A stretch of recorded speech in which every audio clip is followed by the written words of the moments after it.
नमस्कार। मैं आप सभी का अपने YouTube चैनल स्टडी वे में स्वागत करता हूं। जैसा कि हम राजस्थान की ज्योग्राफी के अंदर राजस्थान के सामान्य परिचय को पढ़ने के बाद में राजस्थान के संभागों की क्लास हमने लास्ट क्लास में की थी, और इसी हम सामान्य इंट्रोडक्शन या हम राजस्थान का एक अलग से पॉइंट राजस्थान का प्रतीक चिन्ह है। जैसे कि आप देख सकते हो राजस्थान के प्रतीक चिन्ह है। अभी अगर हम देखते हैं राजस्थान के वर्तमान के एग्जामों को, तो राजस्थान के अंदर अभी सभी जिलों के अपने अपने शुभंकर बना दिए गए हैं। जैसे श्रीगंगानगर का शुभंकर चिंकारा है, जैसलमेर का गोडाउन है। इस प्रकार से हर एक जिले का एक शुभंकर बनाया गया है। पर हमारे प्राचीन काल से चले आ रहे राजस्थान के प्रतीक चिन्ह है। जैसे कि आप पढ़ते होंगे कि राजस्थान का राज्य वृक्ष क्या है, राज्य पशु का दर्जा किसे है, राज्य पक्षी कौन सा है। तो वो सारे हमारे विगत प्रतीक चिन्ह है। और वर्तमान के एग्जामों को अगर आप देखोगे, जैसे एलडीसी का है, पटवारी का एग्जाम पीछे का, कांस्टेबल पुलिस के एग्जाम, वहाँ पर हमारे वर्तमान के जो सभी जिलों के शुभंकर बनाए गए हैं उनसे प्रश्न आते हैं। अब की बार रीट के अंदर भी कहीं ना कहीं ये टॉपिक काफ़ी अच्छा बन सकता है, क्योंकि वाइल्ड लाइफ वन्य जीव का पॉइंट हमारे रीट के अंदर जोड़ा गया है, और वन्य जीव ही है हमारे जिन्हें कहीं शुभंकर बनाया गया है। तो हम स्टार्ट करते हैं। आज का हमारा जो पॉइंट रहेगा वो रहेगा राजस्थान के प्रतीक चिन्ह। जैसे कि हम राजस्थान के प्रतीक चिन्हों की बात करते हैं, तो देखो सबसे पहले हम बात करते हैं राज्य पशु की। राज्य पशु, और राज्य पशु की अगर हम बात करें तो वर्तमान में हमारे राजस्थान के दो राज्य पशु है। पहले तो हम एक ही पढ़ते थे, चिंकारा राज्य पशु, पर वर्तमान में राज्य पशु है वो दो है।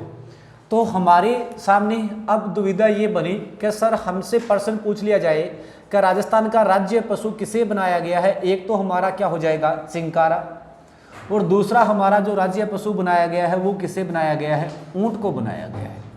वर्तमान में 2014 के अंदर अगर हम बात करते हैं, 2014 में ऊंट को भी राज्य पशु का दर्जा मिल गया। अब प्रश्न अगर हमसे पूछ रहा है राजस्थान का राज्य पशु कौन सा है, तो हमारा आंसर क्या बनेगा। यहाँ पे देखने वाली बात क्या रहेगी कि चिंकारा जो है उसे वन्य जीव श्रेणी के अंदर कौन सी श्रेणी में शामिल किया गया है, वन्य जीव श्रेणी के अंदर राज्य पशु में शामिल किया गया है। वहीं पर आपका जो ऊंट है इसे पशुधन श्रेणी के अंदर, इसे कौन सी श्रेणी में, पशुधन श्रेणी में राज्य पशु का दर्जा प्राप्त हुआ है। तो यही एक जो डिफरेंस है जो हमें बताएगा भी एग्जामिनर हमसे क्या पूछना चाहता है। अगर हमसे कहा जाता है कि वन्य जीव श्रेणी में राज्य पशु का दर्जा किसे है, तो हम क्या कहेंगे, चिंकारा को है। और हमसे पूछ रहा है कि पशुधन श्रेणी के अंदर राज्य पशु का दर्जा किसे मिला हुआ है, तो आपका आंसर क्या बन जाएगा, ऊंट बन जाएगा। तो हम हमारे राज्य पशु के बारे में पढ़ते हैं। जैसे कि हम हमारा पहला राज्य पशु अलग अलग दोनों को पढ़ते हैं, ऊंट को भी पढ़ेंगे और हमारे चिंकारा को भी पढ़ते हैं। देखिए, तो आपका पहला पॉइंट मैं यहाँ से ले रहा हूँ राज्य पशु में, और पहला राज्य पशु हम कौन सा ले रहे हैं, चिंकारा। तो चिंकारा के अंदर पहली लाइन तो आपकी क्या हो जाएगी कि इसे वन्य जीव श्रेणी में, कौन सी श्रेणी में, वन्य जीव श्रेणी में राज्य पशु घोषित किया गया है। वन्य जीव श्रेणी में राज्य पशु का दर्जा किसे है, तो चिंकारा को है। नेक्स्ट प्रश्न हमसे पूछा जा सकता है कि इसे राज्य पशु का दर्जा कब मिला था। चिंकारा को राज्य पशु का दर्जा कब दिया गया, तो 1981 के अंदर इसे राज्य पशु का दर्जा मिलता है। और जो सबसे इंपॉर्टेंट चीज़ें क्या रहती है कि जितने भी ये हैं हमारे, इनके सभी के वैज्ञानिक नाम पूछे जाते हैं। भी चिंकारा का वैज्ञानिक नाम, रोहिड़े का वैज्ञानिक नाम, खिजड़ी का वैज्ञानिक नाम, ये प्रश्न काफ़ी आए हैं एग्जामों में, आपने देखे होंगे विगत एग्जामों के अंदर। तो सबसे इंपॉर्टेंट हमारे लिए ये रहता है। अगर हम बात करते हैं राज्य पशु चिंकारा, जो वन्य जीव श्रेणी में राज्य पशु है, जिसे दर्जा 1981 में मिला राज्य पशु का, इसे का वैज्ञानिक नाम, और वैज्ञानिक नाम की बात करें तो इसे गजेला के वैज्ञानिक नाम से जाना जाता है। यानी 2 बार गजेला हमें बोलना है। गजेला के वैज्ञानिक नाम से हम किसे जानते हैं, चिंकारा को जानते हैं। और सुनिए इससे बनने वाले प्रश्न, अगर हम बात करें कि देखो ये तो हो गया इसका वैज्ञानिक नाम, तो इसे किस उपनाम से जानते हैं, चिंकारे का उपनाम क्या है। तो देखिए इसे हम स्थानीय भाषा के अंदर छोटे हिरण के उपनाम से जानते हैं। इसे क्या कहा जाता है, छोटा हिरण कहा जाता है। तो छोटे हिरण के उपनाम से भी हम किसे जानते हैं, चिंकारा को जानते हैं। ऐसे ही हमारे राजस्थान के अंदर अगर हम बात करते हैं तो जो श्री गंगानगर जिला है, कौन सा जिला, श्री गंगानगर जिले का शुभंकर किसे बनाया गया है, तो श्री गंगानगर जिले का जो शुभंकर बनाया गया है वो कौन है, चिंकारा ही है। ये भी ध्यान है, श्री गंगानगर जिले का शुभंकर क्या है आपका, चिंकारा है, ठीक है ना। ऐसे ही राजस्थान के अंदर जो चिंकारों के लिए जो अभ्यारण्य प्रसिद्ध है वो कौन सा है, नाहरगढ़ अभ्यारण्य। राजस्थान में चिंकारों के लिए प्रसिद्ध अभ्यारण्य कौन सा है, तो नाहरगढ़। और ये नाहरगढ़ अभ्यारण्य हमारा कहाँ पड़ता है, जयपुर के अंदर है, ठीक है ना। देखिए राजस्थान में 26 वन्य जीव अभ्यारण्य हैं, जिनमें से हमारा एक वन्य जीव अभ्यारण्य कौन सा है, नाहरगढ़ वन्य जीव अभ्यारण्य, जो जयपुर में है। और ये किसके लिए प्रसिद्ध है, तो हम क्या कहेंगे, ये किसके लिए प्रसिद्ध है, कि चिंकारों के लिए ये प्रसिद्ध है। किसके लिए प्रसिद्ध वन्य जीव अभ्यारण्य है, चिंकारों के लिए।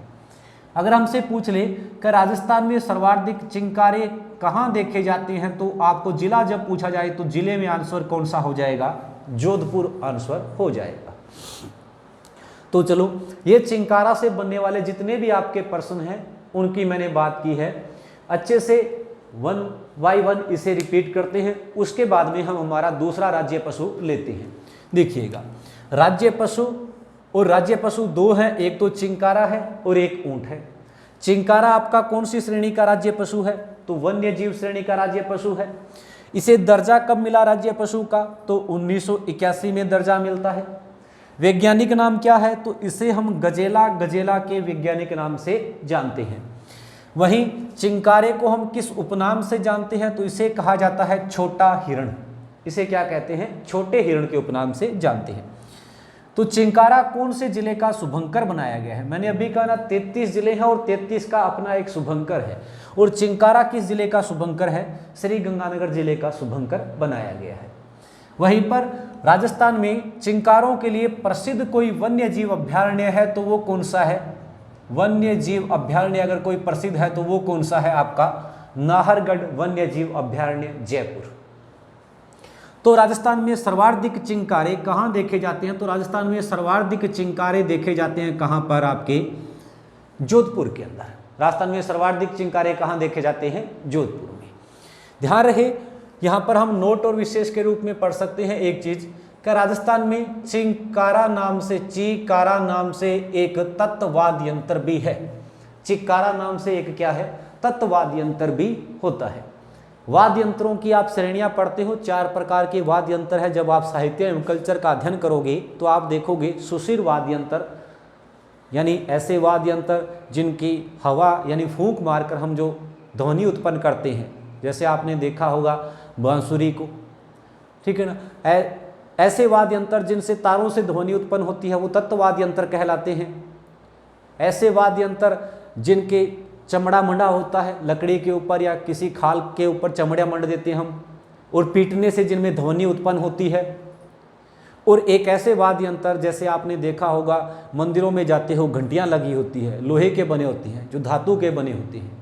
तो 4 प्रकार के हमारे जो वाद्य यंत्र होते हैं उनमें चिंकारा नाम से एक राजस्थान में क्या है, तत्ववाद्य यंत्र भी है। तो ये आप नोट कर लीजिए, स्क्रीनशॉट ले लीजिए। इसके बाद में हम दूसरा राज्य पशु देखते हैं। हो गया होगा। अब देखिए नेक्स्ट, ये तो हमारा राज्य पशु कौन सा हो गया, चिंकारा। ऐसे ही हमारे राजस्थान का जो दूसरा राज्य पशु है जिसे 2014 के अंदर राज्य पशु का दर्जा मिला, और राज्य पशु का नाम हमारे क्या है, ऊंट। राज्य पशु कौन सा है, ऊंट है। तो सबसे पहली लाइन तो हमारी वही, ऊंट को पशुधन श्रेणी के अंदर, कौन सी श्रेणी में है, तो पशुधन श्रेणी के अंदर इसे किसका दर्जा मिला है, राज्य पशु का। कौन सी श्रेणी में, पशुधन श्रेणी के अंदर राज्य पशु का दर्जा मिला है किसे, ऊंट को। दर्जा कब मिला, तो दर्जा मिलता है 19 सितंबर 2014 को। इसे राज्य पशु का दर्जा कब मिला है, 19 सितंबर 2014 को इसे राज्य पशु का क्या दिया गया है, दर्जा दिया गया है। चलिए यहाँ तक बात। फिर हम सबसे इंपॉर्टेंट जो रहता है कि वैज्ञानिक नाम की अगर बात करते हैं तो देखिए ऊंट को अंग्रेजी भाषा में क्या कहते हैं, कैमल कहते हैं, और हम इसे कहते हैं कैमलस ड्रेजर्स के नाम से हम जानते हैं। कैमलस ड्रेजस के नाम से हम किसे जानते हैं, ऊंट को जानते हैं। तो पशुधन श्रेणी में राज्य पशु है ये। दर्जा 19 सितंबर 2014 को राज्य पशु का दर्जा मिला। वैज्ञानिक नाम कैमलस ड्रेजर। तो ध्यान रहे कि इसे कर्नल जेम्स टोड के द्वारा, कर्नल जेम्स टोड जो राजस्थान इतिहास के पिता भी कहलाते हैं, राजस्थान इतिहास के जनक भी कहलाते हैं, घोड़े वाले बाबा भी कहते हैं हम इन्हें, जिन्होंने राजस्थान को सर्वप्रथम राजस्थान नाम दिया था, जिनका ग्रंथ काफ़ी परिचित the annals and antiquities of Rajasthan. हम उन्हीं कर्नल जेम्स टोड की बात कर रहे हैं, जिन्होंने माउंट आबू को संतों का शिखर कहा था। हम पढ़ते हैं कुंभलगढ़ दुर्ग को एक्स्ट्रोक्रोन दुर्ग की संज्ञा देने वाले भी कर्नल जेम्स टोड थे। वही कर्नल जेम्स टोड जिन्हें राजस्थान का इतिहास का पिता कहते हैं, इन्हीं कर्नल जेम्स टोड के द्वारा ऊंट को क्या कहा गया, रेगिस्तान का जहाज। ऊंट को क्या कहा गया है, रेगिस्तान का जहाज, या हम कह देते हैं मरुस्थल का जहाज। रेगिस्तान का जहाज कह दो या मरुस्थल का जहाज। और ये किसे कहा जाता है, ऊंट को कहा जाता है। और किसने कहा, कर्नल जेम्स टोड ने कहा। कर्नल जेम्स टोड ने ऊंट को मरुस्थल का जहाज या रेगिस्तान का जहाज कहा। अगर हम देखते हैं ऊंटों की दृष्टि से राजस्थान का, ऊंटों की दृष्टि से राजस्थान का भारत में कौन सा स्थान है, प्रथम स्थान है। राजस्थान का भारत में कौन सा स्थान है, प्रथम स्थान है ऊंटों की दृष्टि से। अगर हम देखते हैं राजस्थान के अंदर, तो देखिए हम वैसे तो पशुधन में इसका वर्णन अच्छे से पढ़ते हैं, परंतु थोड़ा सा यहाँ पर देखिएगा। राजस्थान के अंदर सर्वप्रथम जो ऊंट है वो मारवाड़ क्षेत्र में लाए गए थे। राजस्थान में सर्वप्रथम ऊंट कहाँ लाए गए, मारवाड़ में। तो राजस्थान में सर्वप्रथम ऊंट कहाँ लाया गया, तो वो कहाँ लाया गया, आपका मारवाड़ क्षेत्र में, यानी वर्तमान का जो जोधपुर वाला क्षेत्र है, यहाँ पर राजस्थान में सर्वप्रथम ऊंट लाए गए थे। राजस्थान में सर्वप्रथम जो ऊंट लेके आने वाले व्यक्ति थे वो कौन थे, पाबूजी महाराज। राजस्थान में सर्वप्रथम ऊंट कौन लेके आए, पाबूजी महाराज, जिन्हें हम पाबूजी को लोक देवता के रूप में पढ़ते हैं, हमारे पंचपीरों में हम इन्हें पढ़ते हैं। इन्हीं पाबूजी के द्वारा राजस्थान में ऊंटों को लाया गया था। इसीलिए आप एक चीज पढ़ते हो कि पाबूजी को ऊंटों के देवता के उपनाम से जानते हैं। पाबूजी को किस उपनाम से जानते हैं, ऊंटों के देवता के उपनाम से जानते हैं। देखिएगा भी राजस्थान में सर्वप्रथम ऊंट कहाँ लाया गया, तो मारवाड़ क्षेत्र में लाया गया। और कौन लेके आया, तो लेके आने वाले कौन थे, पाबूजी महाराज थे। और इसीलिए पाबूजी को हम क्या कहते हैं, ऊंटों के देवता कहते हैं। ऊंटों के देवता किन्हें कहा जाता है, तो पाबूजी को कहा जाता है। अब मेरी बात को आगे देखिएगा। देखिए भाई, हमसे कुछ मुख्य प्रश्न पूछे जाते हैं, जैसे कि हम यहाँ पर ज़्यादा वर्णन नहीं करेंगे, फिर भी जितना पढ़ सकते हैं कि एक तो हमारे पास क्या ऊंटों के देवता कौन है, तो पाबूजी है। ऐसे ही ऊंटों के अंदर कौन सा रोग देखा जाता है, ऊंटों के अंदर होने वाला रोग कौन सा है, तो ऊंटों के अंदर जो रोग पाया जाता है वो रोग कौन सा होता है, सरा रोग होता है। यानी ऊंट के अंदर कौन सी बीमारी होती है, तो ऊंट में पाया जाने वाला जो रोग है वो कौन सा होता है, सरा रोग होता है। अब मेरी बात को ध्यान से सुनिएगा कि ऊंट के बीमार हो जाने पर, ऊंट बीमार पड़ गया तो कौन से लोक देवता की आराधना करेंगे। ऊंट के बीमार होने पर हम कौन से लोक देवता की आराधना करेंगे भाई, पाबूजी की करेंगे, क्योंकि यही तो ऊंट लेके आए थे। तो ऊंट के बीमार होने पर पाबूजी की क्या की जाती है, आराधना। अब आराधना में हम क्या करते हैं कि पाबूजी की फड़ का वाचन करते हैं। किसका वाचन करते हैं, पाबूजी की फड़ का वाचन किया जाता है, जो कब होता है, रात्रि काल के समय। कब किया जाता है, रात्रि काल के समय पाबूजी की फड़ का वाचन किया जाता है। अब आपके दिमाग में आ रही होगी फड़ क्या होता है, ये जो शब्द आया है फड़ क्या है।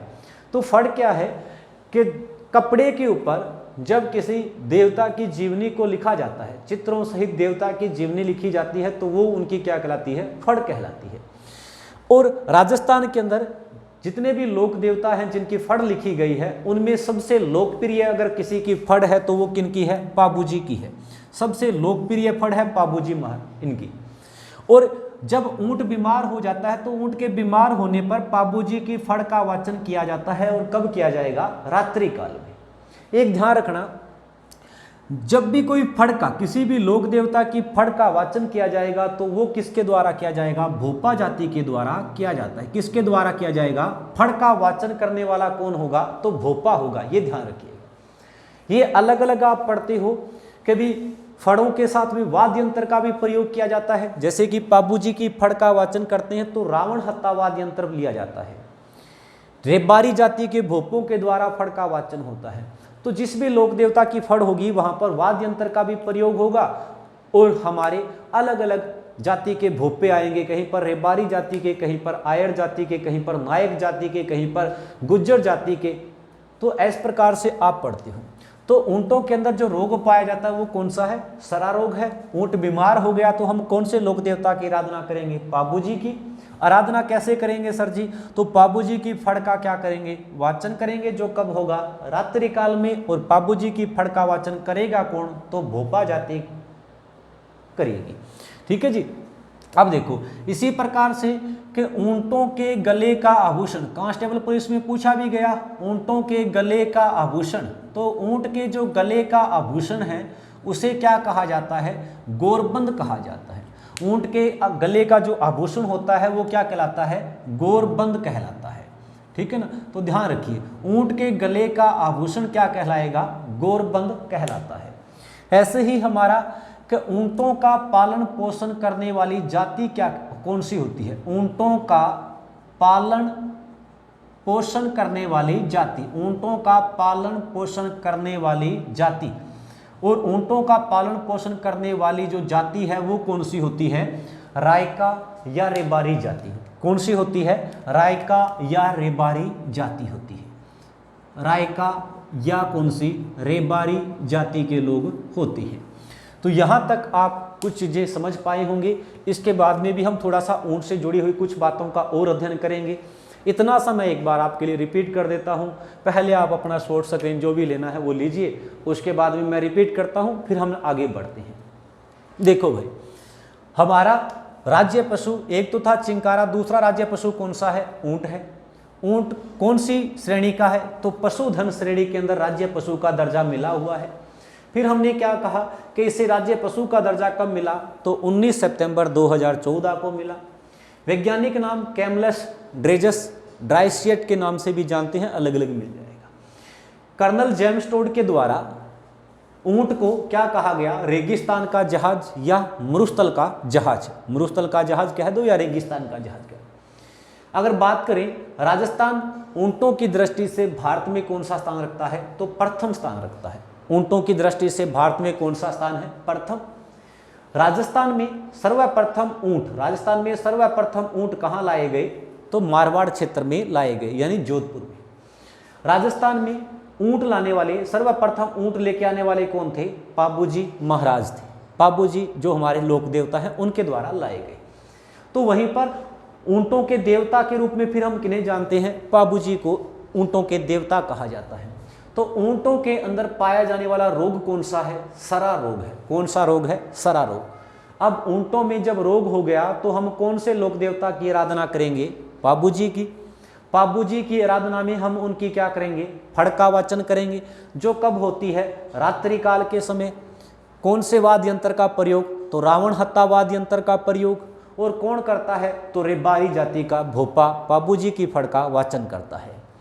तो ध्यान रहे, हमने यहाँ पर बात की। फिर ऊंटों के गले का आभूषण कौन सा होता है? ये कांस्टेबल पुलिस में पूछा गया था प्रश्न। गोरबंद होता है।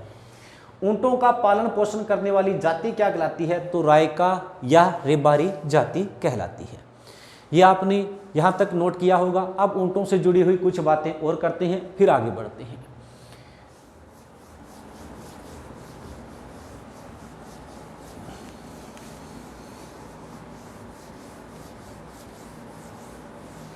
अब सुनिएगा, हम अभी बात कर रहे थे ऊंटों के अंदर, तो एक बात हमसे पूछी जाती है कि ऊंटों के शरीर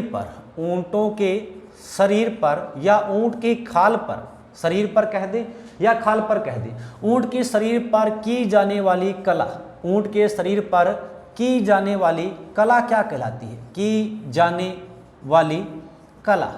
तो ऊंट के शरीर पर जो कला की जाती है, आपने देखा होगा कि ऊंट के बाल काटकर जो उसकी खाल होती है उस पर कुछ गोदने यानी अंकन कर दिया जाता है, गोदने ना या अंकन कर देना, उस पर अलग अलग डिजाइन बना दिए जाते हैं। ऊंटों की गर्दन पे आपने देखा होगा खास करके बना होता है, या ऊंटों का जो पिछवाड़ा होता है वहाँ पर आप देखते हो कभी वहाँ पर भी कुछ चित्र बनाए जाते हैं। तो वो जो ऊंट के शरीर पर की जाने वाली जो कला होती है, उसकी खाल पर जो कला की जाती है, उस कला को हम क्या कहते हैं? उस्ता कला कहते हैं। ऊंट के शरीर पर की जाने वाली कला क्या कहलाती है? तो क्या कहलाएगी? उस्ता कला। इसी उस्ता कला का दूसरा एक नाम और है, इसे ही हम कह देते हैं मुनवती कला। इसी कला को हम क्या कहते हैं? मुनवती कला कहते हैं। यानी ये फिर आपका साहित्य एवं कल्चर का पार्ट आ गया। यहाँ से आप क्या पढ़ोगे कि ये जो कला है राजस्थान के अंदर, ये अगर मुनवती कला या उस्ता कला की मैं बात करता हूँ तो ये राजस्थान में कहाँ की प्रसिद्ध है? तो ये बीकानेर की प्रसिद्ध है। ये कहाँ की प्रसिद्ध है? बीकानेर की प्रसिद्ध है। बीकानेर के एक शासक हुए थे अनूप सिंह, वो इस कला को लाहौर से लेकर आए थे। यानी हमारे राजस्थान की ये कला नहीं थी, बीकानेर में लाई गई थी। बीकानेर के शासक अनूप सिंह के द्वारा ये कला लाई गई थी। तो ऊंट के शरीर पर की जाने वाली जो कला है वो क्या कहलाती है? उस्ता कला कहलाएगी, या इसे ही हम क्या कह देते हैं? मुनवती कला, जो राजस्थान में कहाँ की प्रसिद्ध है? बीकानेर की प्रसिद्ध है। अब मेरी बात को सुनिए, राजस्थान में 3 जगह के जो ऊंट हैं, राजस्थान में मैं 3 स्थान लिख रहा हूँ। यहाँ पर हमारे हम यह सीधा कह सकते हैं कि राजस्थान में ये जो 3 स्थान हैं, यहाँ के ऊंट विश्व प्रसिद्ध हैं अपने काम की वजह से। जैसे एक स्थान आता है जिसका नाम है नाचना, और नाचना जो ये स्थान पड़ता है ये कहाँ पड़ता है? जैसलमेर में पड़ता है। नाचना स्थान कहाँ पड़ता है? जैसलमेर में। ऐसे ही एक स्थान आता है जिसका नाम है गोमठ, और गोमठ स्थान पड़ता है फलोदी में, और फलोदी कहाँ पड़ती है? जोधपुर में। फलोदी कहाँ पड़ती है? जोधपुर के अंदर है। ऐसे ही हमारा बीकानेर का जो ऊंट है, बीकानेरी ऊंट या बीकानेर ऊंट, यहाँ का ऊंट, ये जो 3 स्थान मैंने आपके सामने लिखे हैं, यहाँ के ऊंट विश्व में प्रसिद्ध है। जैसे कि हम कहें कि क्यों प्रसिद्ध है सर? देखो भाई, नाचना का जो ऊंट है ना, ये अपनी सुंदरता के लिए, किसके लिए? सुंदरता के लिए। ये अपनी सुंदरता की दृष्टि से विश्व प्रसिद्ध है। ऐसा माना जाता है कि भाई जो नाचना स्थान के जो ऊंट हैं ये बहुत ही सुंदर होते हैं, कदकाठी के और मजबूत होते हैं। तो सुंदरता की, यानी इनके सुंदरता के समान कोई दूसरा ऊंट नहीं, तो ये विश्व प्रसिद्ध अपनी सुंदरता के लिए जाने जाते हैं। तो हमसे प्रश्न पूछा जाता है कहाँ के ऊंट अपनी सुंदरता के लिए प्रसिद्ध है? तो वो स्थान कौन सा है? नाचना, जैसलमेर के ऊंट। ऐसे ही स्थान आया गोमठ, और गोमठ फलोदी जोधपुर। गोमठ फलोदी जोधपुर का जो ऊंट है ये सवारी की दृष्टि से, कैस की दृष्टि से? सवारी की दृष्टि से विश्व प्रसिद्ध है। सवारी की दृष्टि से विश्व प्रसिद्ध है। सवारी की दृष्टि से कैसे सर? जैसे कि हमने देखा होगा कुछ फिल्मों वगैरह में हम देखते हैं, या किताबों की मुख्य जो पृष्ठ बन के आता है हम देखते हैं, हमारे मरुस्थल के अंदर ऊंटों के ऊपर चढ़कर पर्यटन घूमते रहते हैं, ऐसा दर्शाया जाता है। जब भी फिल्में हमारे मरुस्थल में बनती है तो वहाँ पर आप देखते हो कि ऊंटों के ऊपर सवारी की जाती है। विदेशी जो पर्यटक आते हैं वो मरुस्थल का जो आनंद लेते हैं इन्हीं ऊंटों के ऊपर बैठकर, यानी ऊंटों की जो सवारी की जाती है। हम भी कभी बचपन में अगर रहे हैं ऊंट तो उन पर बैठे होंगे। तो ये जो ऊंट है ये सबसे समझदार माना जाता है। गोमठ फलोदी का ऊंट कहते हैं कि अपने सवार को अच्छे से सवारी करवा। तो सवारी की दृष्टि से कहाँ का ऊंट विश्व प्रसिद्ध है? तो वो कहाँ का है? गोमठ फलोदी जोधपुर का। वैसे ही बीकानेरी ऊंट, और बीकानेरी ऊंट की अगर बात करते हैं तो ये जितने भी बाहर वाहक कार्य होते हैं, बाहर वाहक से मेरा क्या मतलब है कि वजनदार जो काम होते हैं, बाहर वाहक कार्य, या हम सिंपल कहें तो बोझा ढोने के अंदर, बोझा ढोने में सबसे ज़्यादा जिस ऊंट का प्रयोग किया जाता है वो कहाँ के ऊंट है? बीकानेर के ऊंट है। यानी हम खेतों के अंदर या जो कठिन परिश्रम करने वाले जो ऊंट होते हैं, जिन्हें मेहनत ज़्यादा लगती है। वो जो ऊँट होते हैं वो हमारे कौन से होते हैं, बीकानेरी, यानी बीकानेर के ऊँट होते हैं जो बाहर वाहक बोझा ढोने के लिए क्या है, प्रसिद्ध है हमारे राजस्थान के लिए। तो ये हमारे ऊँटों से जुड़ी हुई। ऐसे ही कुछ महत्वपूर्ण पॉइंट और हैं, जैसे कि आपसे पूछ ली जाए केंद्रीय ऊँट प्रजनन केंद्र, केंद्रीय ऊँट प्रजनन केंद्र कहाँ बना हुआ है, तो केंद्रीय ऊँट प्रजनन केंद्र कहाँ बना हुआ है, जोहड़बीड़। और जोहड़बीड़ हमारा स्थान कहाँ पड़ता है, जोहड़बीड़। और जोहड़बीड़ जो स्थान पड़ता है ये कहाँ पड़ता है, बीकानेर के अंदर पड़ता है। जोहड़बीड़ बीकानेर के अंदर क्या बना हुआ है, केंद्रीय ऊँट प्रजनन केंद्र। ऐसे ही हमसे पूछ लिया जाए कि camel milk dairy, camel milk dairy ये कहाँ बनी हुई है, तो ये भी हमारी कहाँ बनी हुई है, बीकानेर के अंदर बनी हुई है। कैमल मिल्क डेयरी बीकानेर में बनी हुई है। ऐसा वैज्ञानिकों ने ये माना है कि भी ऊँटनी का जो दूध है वो मानव जीवन के लिए सर्वश्रेष्ठ दूध माना गया है। भी काफ़ी सारी बीमारियों को ये दूर करने में हमें प्रयोग में लिया जाता है। तो ये हमारा राजस्थान के दूसरा जो प्रतीक चिन्ह है, राजस्थान का पशु हम पढ़ रहे हैं प्रतीक चिन्ह में, जिनमें हमारा एक तो चिंकारा था और दूसरा ऊँट है। ऊँट के बारे में हमने पहले एक स्लाइड के अंदर बात कर चुके हैं काफ़ी सारी। दोबारा से ये जो चीज़ें हैं उन्हीं मैं रिपीट कर देता हूँ कि ऊँट के शरीर पर की जाने वाली जो कला होती है वो उस्ता कला, मुनवती कला, जो बीकानेर की प्रसिद्ध है। पर ध्यान रहे इस कला के जितने भी कलाकार हुए हैं वो नागौर के प्रसिद्ध हैं, जिसमें आप पढ़ते हो हिसामुद्दीन उस्ता, वर्तमान में हनीफ उस्ता का नाम चलता है। एक इलाही बख्श हुए थे, इलाही बख्श जिन्होंने महाराजा गंगा सिंह की ऊँट के ऊपर चित्र बनाया था, महाराजा गंगा सिंह का चित्र बनाया था इलाही बख्श ने। तो ऊँट के शरीर पर ये जो कला की जाती है चित्र गोदने की, वही कला क्या कहलाती है, उस्ता कला या मुनवती कला, जो बीकानेर की प्रसिद्ध है राजस्थान में। ध्यान रहे 3 जगह के ऊँट प्रसिद्ध है। नाथनाथ जैसलमेर का ऊँट सुंदरता की दृष्टि से, गोमठ फलोदी का ऊँट, गोमठ फलोदी जो जोधपुर में पड़ता है, यहाँ का ऊँट सवारी की दृष्टि से, बीकानेरी ऊँट बाहर वाहक या बोझा ढोने के कार्य के लिए प्रसिद्ध है। तो केंद्रीय ऊँट प्रजनन केंद्र जोहड़बीड़ बीकानेर में बना हुआ है। तो कैमल मिल्क डेयरी भी कहाँ बनी हुई है, बीकानेर में बनी हुई है। ये हमारे सारे बात किसकी हो गई, राज्य पशु से जुड़ी हुई। राज्य पशु जो हमारा पशुधन श्रेणी में है ऊँट। अब ले लीजिए इसका आप स्क्रीनशॉट, इसके बाद में हम आगे बढ़ते हैं। चलिएगा भाई, अब देखिए इसके बाद में हम हमारे और प्रतीक चिन्हों के अंदर बढ़े, थोड़ा सा उनको जाने। तो देखो नेक्स्ट हम हमारा जो प्रतीक चिन्ह ले रहे हैं वो है हमारा राज्य पक्षी। और सभी को जैसे पता होगा कि भी राज्य पक्षी, तो राज्य पक्षी हमारा कौन सा है भाई, गोडावण है। राज्य पक्षी का दर्जा किसे मिला हुआ है, गोडावण को। ये ध्यान रहे, राज्य पक्षी का दर्जा किसे है, गोडावण को है। अब वही बातें कि भी सबसे पहले हमें सिंपल पता हो कि इसे राज्य पक्षी का दर्जा कब मिला, तो इसे राज्य पक्षी का दर्जा मिला 1981 के अंदर ही इसे राज्य पक्षी का क्या मिला, दर्जा मिला। ऐसे ही अगर हम बात करें कि इसका वैज्ञानिक नाम क्या है सर, तो इसे हम कहते हैं क्रायोटिस नाइग्रेसेप्स। गोडावण का जो वैज्ञानिक नाम है वो क्या है, क्रायोटिस नाइग्रेसेप्स, नाइग्रेसेप्स। ये ध्यान रखना किसका वैज्ञानिक नाम हो गया, गोडावण का।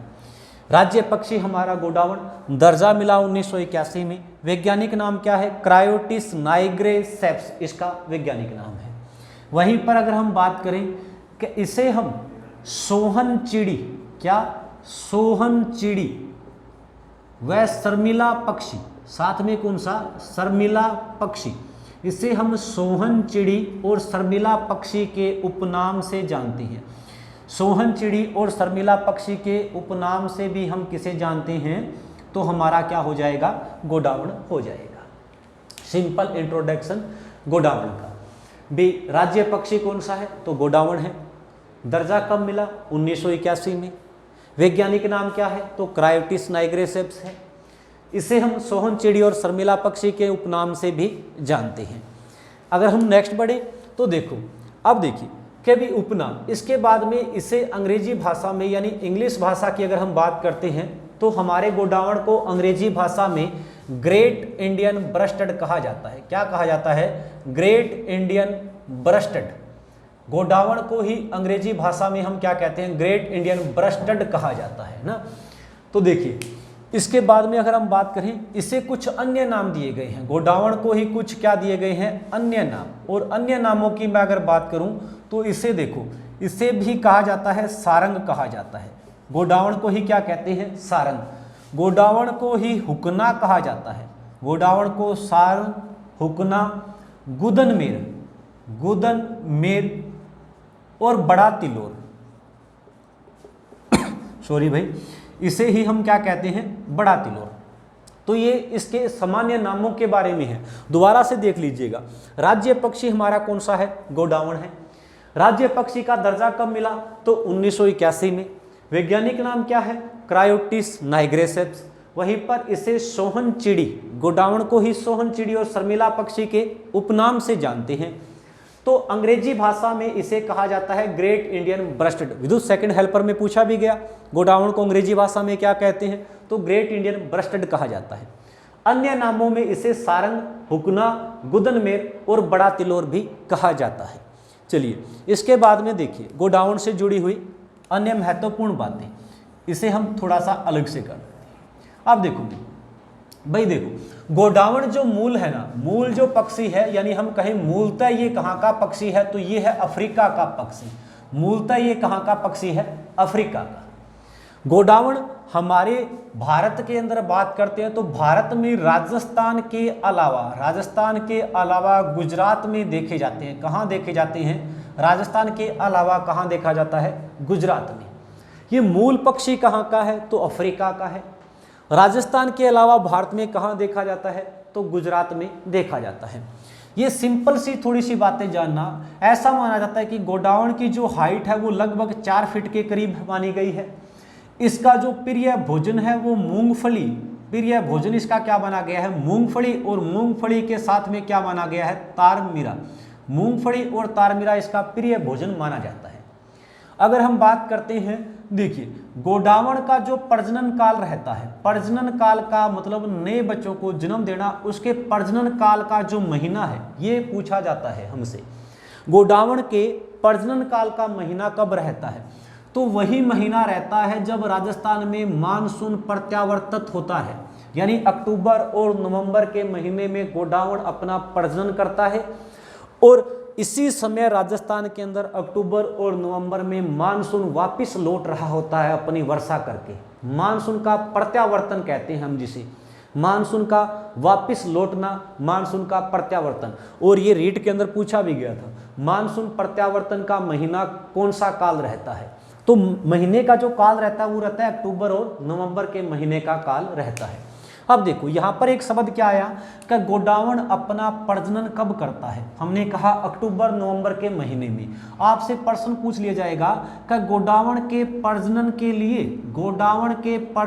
लिए कौन सा जंतुआलय प्रसिद्ध है? राजस्थान में 5 जीव जंतुआलय हैं। जयपुर है, कोटा है, बीकानेर है, उदयपुर है। इस प्रकार से हमारे जो जोधपुर है, इस पर 5 जीव जंतुआलय हैं। और ध्यान रहे गोडावण के प्रजनन काल के लिए जो जंतुआलय प्रसिद्ध है वो कौन सा है? जोधपुर जंतुआलय। गोडावण के प्रजनन काल के लिए कौन सा जंतुआलय प्रसिद्ध है? तो जोधपुर जंतुआलय। शायद आपको दिखाई दे रहा होगा वो जहाँ पर लिखा है शब्द, तो ध्यान रहे, बाकी मैं बोल रहा हूँ, आपको अगर नहीं दिख रहा है तो गोडावण के प्रजनन काल के लिए कौन सा जंतुआलय प्रसिद्ध है? तो वो कौन सा हो जाएगा? जोधपुर जंतुआलय प्रसिद्ध हो जाएगा। तो ये हमारी गोडावण से जुड़ी हुई कुछ बातें हैं। इसके अलावा अगर हम बात करते हैं, देखो भाई राजस्थान में गोडावण है वो सर्वाधिक 3 जगह देखा जाता है। कितनी जगह? 3 जगह।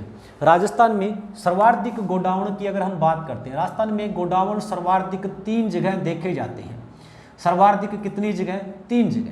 अगर हम बात करते हैं कौन सी वो 3 जगह हैं, तो एक तो हमारा स्थान पड़ता है सोरसन। और ये जो सोरसन स्थान है आपका, ये कहाँ पड़ता है? 12 के अंदर पड़ता है। सोरसन कहाँ पड़ता है? 12 में। ऐसे ही आपका एक स्थान पड़ता है सोंकलिया। और सोंकलिया जो ये स्थान है ये कहाँ पड़ता है? ये है अजमेर में। सौंकलिया कहाँ पड़ता है? अजमेर में। ऐसे ही हमारे एक अभयारण्य है जिसका नाम है राष्ट्रीय मरु उद्यान। राष्ट्रीय मरु उद्यान राजस्थान में, मैंने पीछे ही कहा था, राजस्थान में 26 वन्य जीव अभयारण्य हैं और उन 26 वन्य जीव अभयारण्यों में ये राजस्थान का क्षेत्रफल में सबसे बड़ा वन्य जीव अभयारण्य है राष्ट्रीय मरु उद्यान। राजस्थान में 26 है, क्षेत्रफल में सबसे अगर कोई बड़ा है तो वो राष्ट्रीय मरु उद्यान वन्य जीव अभयारण्य जो राजस्थान के 2 जिलों में है, सबसे बड़ा है, इसलिए बता देता हूँ। एक तो आपका इसमें जिला कौन सा है? जैसलमेर, और दूसरा जिला कौन सा है? बाड़मेर। इन 2 जिलों के अंदर ये अपना विस्तार रखता है, जैसलमेर और बाड़मेर। इसका कुल क्षेत्रफल अगर हम बात करें तो 3162 वर्ग किलोमीटर के अंदर फैला हुआ ये वन्य जीव अभयारण्य, जिसमें से आपका 1900 वर्ग किलोमीटर तो ये रह जाता है जैसलमेर में और 1262 वर्ग किलोमीटर कहाँ रह जाता है? बाड़मेर के अंदर रह जाता है। ये हमारे 3 जगह है राजस्थान में जहां पर सर्वाधिक गोडावण देखे जाते हैं। एक तो कौन सा हो जाएगा आपका? सोरसन, और ये स्थान कहाँ पड़ता है? बारा में, जहाँ पर आप कल्चर में पढ़ते हो, साहित्य एवं कल्चर में ब्राह्मणी माता का मंदिर भी सोरसन बारा में, वहीं पर। दूसरा स्थान सौंकलिया, और सौंकलिया कहाँ का है? अजमेर का है। तीसरा राष्ट्रीय मरु उद्यान, और राष्ट्रीय मरु उद्यान कहाँ का है? जैसलमेर और बाड़मेर 2 जिलों में फैला हुआ ये राजस्थान का सबसे बड़ा वन्य जीव अभयारण्य है। अब सुनिएगा, आपसे एक लास्ट पर्सन मैं यहाँ पर नोट लगा के लिख देता हूँ। हमसे पूछ लिया जाए कभी गोडावण को किस जिले का शुभंकर बनाया गया है? जैसे चिंकारा श्री गंगानगर जिले का शुभंकर है, वैसे ही ध्यान रहे गोडावण को किस जिले का शुभंकर बनाया गया है? जैसलमेर जिले का शुभंकर किसे बनाया गया है? गोडावण को बनाया गया है। तो ये हमारा राज्य पक्षी और राज्य पक्षी से जुड़े हुए जितने भी पर्सन हैं, एक ध्यान रहे 5 जून 2013 के दिन, 5 जून 2013 के दिन इसी राष्ट्रीय मरु उद्यान के अंदर ग्रेट इंडियन प्रोजेक्ट चलाया गया था, जो इसी गोडावण से जुड़ा हुआ था। इसे बचाने के लिए एक प्रोजेक्ट चलाया गया है जिसका नाम है ग्रेट इंडियन प्रोजेक्ट या ग्रेट इंडियन ब्रस्टड कह देते हैं। और वो हमारा 5 जून 2013 को चलाया गया कहाँ पर? राष्ट्रीय मरु उद्यान जो जैसलमेर और बाड़मेर में है, क्योंकि यहीं पर सर्वाधिक राजस्थान में गोडावण देखे जाते हैं। सबसे ज़्यादा अगर कोई स्थान करना हो इन तीनों में से भी तो वो कौन सा है? हमारा राष्ट्रीय मरु उद्यान। रिपीट कीजिएगा एक बार, उसके बाद में हम आगे बढ़ते हैं। देखिए हमारा राज्य पक्षी कौन सा है आपका? तो राज्य पक्षी है आपका क्या? गोडावण। दर्जा कब मिला? तो 1981 में राज्य पक्षी का क्या मिला? दर्जा मिला। वैज्ञानिक नाम क्या है? तो क्रायोटिस नाइग्रे सेप्स इसका क्या हो जाएगा? वैज्ञानिक नाम हो जाएगा। इसे ही हम क्या कहते हैं? सोहन चिड़ी और शर्मिला पक्षी के नाम से हम इसे जानते हैं। वहीं पर अंग्रेजी भाषा में इसे ग्रेट इंडियन ब्रस्टड कहा जाता है। अन्य नामों में हम इसे सारंग, हुकना, गुदनमेर और बड़ा तिलोर के नाम से जानते हैं। एक यहाँ पर मुझे एक चीज़ याद आई, इंपॉर्टेंट भी लगा के लिख सकते हो, ध्यान रखिएगा कि गोडावण को हाड़ौती के अंदर, हाड़ौती से मेरा क्या मतलब है कि कोटा, बूंदी, बारा, झालावाड़, गोडावण को हाड़ौती के अंदर किस नाम से जानते हैं? तो गोडावण को हाड़ौती में कहा जाता है माल मोरडी। गोडावण को हाड़ौती में किस नाम से जानते हैं? माल मोरडी के नाम से जानते हैं। ठीक है ना। देखिए तो हमारे अन्य नाम, फिर अगर हम बात करें कि यह मूल कहाँ का पक्षी है, तो मूल ये अफ्रीका का पक्षी है। भारत में कहाँ कहाँ देखा जाता है? तो राजस्थान, और राजस्थान के अलावा कहाँ? गुजरात के अंदर। इसकी हाइट कितनी मानी गई है? तो लगभग 4 फीट मानी गई है। फिर यह भोजन इसका मूंगफली व तारमीरा माना गया है। वहीं पर गोडावण के प्रजनन काल का महीना कौन सा रहता है? तो अक्टूबर और नवंबर का महीना इसके प्रजनन के लिए जाना जाता है। गोडावण के प्रजनन काल के लिए कौन सा जंतुआलय प्रसिद्ध है? तो जोधपुर जंतुआलय प्रसिद्ध है। वहीं पर राजस्थान में सर्वाधिक 3 जगह गोडावण देखे जाते हैं। उनमें से एक तो आपका कौन सा? सोरसन, और सोरसन कहाँ का है? बारा का। सौंकलिया स्थान ये कहाँ का है? अजमेर का। और राष्ट्रीय मरु उद्यान जो एक वन्य जीव अभयारण्य है जो 2 जिलों में विस्तार रखता है, एक तो जैसलमेर और दूसरा कौन सा? बाड़मेर। 31/2/62 यानी 3162 वर्ग किलोमीटर में ये अपना विस्तार रखता है। तो गोडावण को किस जिले का शुभंकर बनाया गया है? जैसलमेर जिले का शुभंकर बनाया गया है। तो हाड़ौती क्षेत्र में गोडावण को हम किस नाम से जानते हैं? माल मोरडी के उपनाम से जानते हैं। तो आज के दिन में हमने राजस्थान के शुभंकरों को लेकर ये जो हमारे 3 प्रतीक चिन्ह को हमने पढ़ा है। सबसे पहले हमने राज्य पशु दोनों कंप्लीट किए, जिसमें एक आपका चिंकारा और दूसरा ऊंट रहा। अब इसके बाद में हमने राज्य पक्षी की बात की है, जो हमारा गोडाउन है। तो आज के दिन हम अपनी क्लास को यहीं पर समाप्त करते हैं। नेक्स्ट क्लास में जब भी मिलेंगे तो हमारे जो राज्य प्रतीक चिन्ह और बच गए हैं उनकी हम बात करेंगे। तो लास्ट क्लास जाते जाते वही रिक्वेस्ट है आपसे, अगर क्लास आपको अच्छी लग रही है, हमारा जो किया गया प्रयास अगर आपको सराहनीय लग रहा है, तो आप हमारा सहयोग कीजिए, ज़्यादा से ज़्यादा शेयर कीजिए, लाइक कीजिए और अपने दोस्तों को सब्सक्राइब करवाइए। धन्यवाद, मिलते हैं अगली क्लास में।